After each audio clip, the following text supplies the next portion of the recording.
अस्सलाम वालेकुम व्यूअर्स, कैसे हैं आप सब। उम्मीद करता हूँ कि आप सब खैरियत से होंगे। आज का हमारा टॉपिक है बच्चों के साथ इंग्लिश बोलें दिलचस्प फिक्रात के साथ जो डेली बेसिस पे रूटीन वाइज यूज किए जाते हैं। चले आइए चेक देखते हैं कि वो कौन से सेंटेंसेस हैं। आई वांट इट, ये मुझे चाहिए। आई वांट इट, ये मुझे चाहिए। ओपन योर माउथ, अपना मुंह खोलो। लेट्स प्ले आउटसाइड, चलो बाहर खेलते हैं। लेट्स प्ले आउटसाइड, चलो बाहर खेलते हैं। इट्स ऑल वाइट, ये सब सफेद है। इट्स ऑल वाइट, ये सब सफेद है।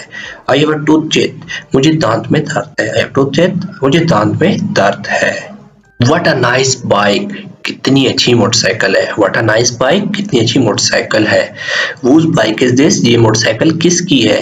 ये मोटरसाइकिल किसकी है, आप बोलेंगे whose bike is this. How much is it, ये कितने का है। हाउ मच इज इट, ये कितने का है। टाइम फ्लाइज फास्ट, वक्त तेजी से गुजरता है। टाइम फ्लाइज फास्ट, वक्त तेजी से गुजरता है। कॉल मी लेटर को आप कैसे उर्दू में ट्रांसलेट करेंगे, मुझे बाद में कॉल करना। कॉल मी लेटर, मुझे बाद में कॉल करना। आई एम वेरी बिजी, मैं बहुत मसरूफ हूँ। आई एम वेरी बिजी, मैं बहुत मसरूफ। मैं अपने रास्ते पर हूँ। I am on my way, I am on my way, मैं अपने रास्ते पर हूँ। डेट्स टू बैड, ये बहुत बुरा है। डेट्स टू बैड, ये बहुत बुरा है। इट्स नॉट फेयर, ये ठीक नहीं है।